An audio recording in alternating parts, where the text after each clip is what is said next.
Hello po mga ka-vibes, kumusta po? Magbabasa po ako sa 2.5 linggo ng buwan ng April 2025. Ito po ay tungkol sa kaperahan at pag-ibig. So, ngayon po ang mabasahin ko po ay ang Virgo. So, kumusta po mga Virgo? Hello. So, hingi tayo ng guides galing kay Universe, Spirit Guides, Angel Spirits. So, tingnan natin kung ano po ang ibibigay ng mensahe para kay Virgo tungkol sa kapirahan at pag-ibig. So, tingnan natin pag-ibig at kapirahan para kay Virgo. Nakuha tayo ng cards ito. 7 of Hearts, 9 of Spades, 9 of Diamonds.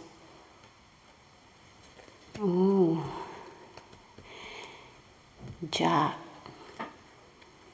So, ito po ay para kay Virgo. So, tingnan nyo mga Virgo, nakikita ko dito si 7 of Hearts, 9 of Diamonds, saka si Jack.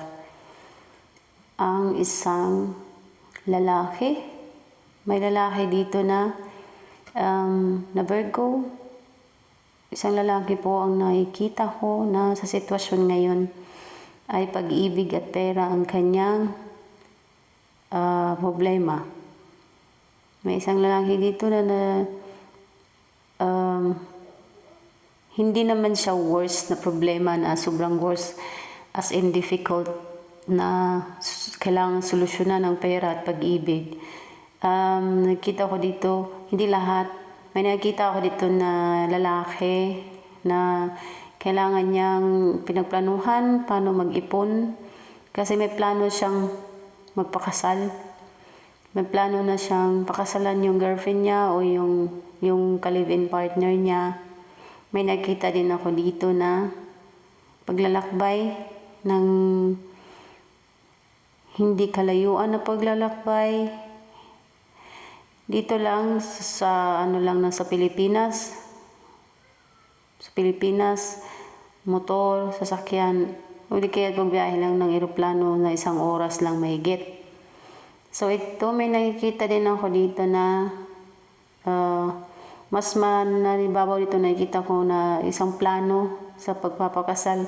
Plano na niyang gusto niyang i-surprise, mag-propose sa kanyang girlfriend. Opo, sa kanyang karelasyon, mag-propose na siya. Pero iniisip niya, paano niya umpisa ng pag-propose, paano niya dawin na kinakabahan siya, kung anong isasagot sa kanyang girlfriend, kung yes or no ba. So, pinaplano na niya ang pag-propose. Tapos, nagpaplano na siya, ganito ang wedding gown, ganito ang style ng kasal para sa kasal niya, sa kanyang pinipiling maging asawa. So, pinaplano niya pera at saka pag-ibig ang gasto. So, gasto syempre, pag magpakasal, gasto talaga yan. Pag bili ng lahat, wedding ring, lahat yan, ang venue sa kasal, ang wedding gown, susuotin ng bride tsaka ng groom, sa mga bridesmaid, lahat.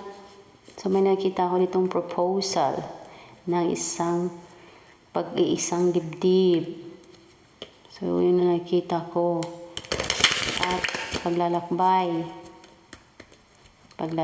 So ito po na, tingnan po natin kung ano pa ang ibang mensahe tungkol sa pag-ibig at kapirahan ni Virgo. So, Queen of Cups, Ace of Wands. So, Universe, ano pa po? Kasi nakumpleto niya, nandiyan na si pag-ibig tsaka si pera para kay Virgo. Gawa pa tayo ng isa lang dito. Knight of Wands. So, ito nga sinasabi ko, gastos, planado, kailangan mo plano. Pinaplano niya magkano, saan ang venue sa kasal, Kasi nga plano na niya talaga mag-settle down at pinipili na niya na siya na ang maging kasama niya sa habang buhay. So may Ace of Wands, Queen of Cups, Knight of Wands, nakikita ko yung paglalakbay. Honeymoon siguro ito after ng kasal. Or paglalakbay para lang sa fun, leisure na paglalakbay. Kunting bakasyon, pahinga, nature, yung nature na hangin, gusto ng paglalakbay pero nandun sa lugar na maliwanag, ma-fresh, yung parang nasa nature talaga, forest, yun. Tapos may nakita din ako dito na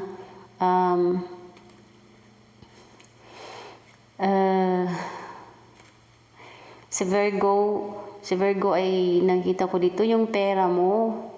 Dahil nga nagplano ka na magpagkasal, nagplano ka ng may naipon ka din. May naipon ka, maganda yung posisyon sa trabaho mo. May Virgo ang nakita dito, maganda yung profession mo sa trabaho. May negosyo ka man, maganda, nag-boom yung negosyo mo, maganda yung kapirahan sa negosyo mo. Mas lalago pa yan sa darating pa ng buwan hanggang taon. So Virgo, nakikita ko din dito na sa mga negosyo mo ay syempre hindi rin maiwasan talaga na syempre hindi naman perfecto. Hindi talaga maiwasan na minsan may lugi konti, pero hindi naman talaga as in nalugi ka. Nandun pa rin yung yung kapirahan mo ay nandun pa rin yung nag-in siya, may out, pero mas madaming naka-in. So, yung magplano magpakasal, so syempre gastos din yan. Pero yung plano mo kasi magpakasal, syempre, part yan sa gastusin. Pero, sa panahon ng mababalik din yan yung lahat na nagasto. So, yung pag-ibig at pera ni Virgo ay maganda. So, maganda ang iyong kapirahan at pag-ibig. Proposal, maganda ang negosyo. In and out yung pera, pero pa rin, lalong lumalago, mas lalong umuulan ng inyong kapirahan, mga Virgo. So dito lang po muna tayo. Maraming salamat sa panonood. Hanggang sa muli. Paalam!